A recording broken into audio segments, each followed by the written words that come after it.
Hey guys, this is Jeffrey at Brad Deere Motors in Makokata, Iowa, and this is the 2019 Chrysler Pacifica Limited.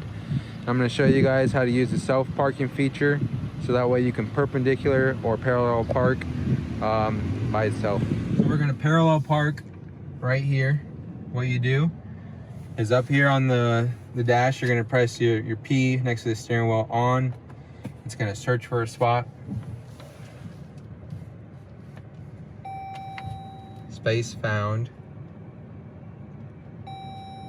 Stop. Remove hands from wheel. Shift to reverse. And then you just let it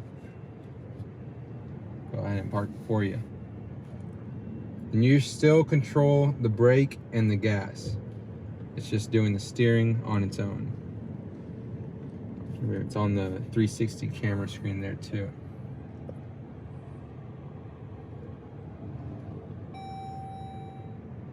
Stop. It's going to straighten this out. And there you go.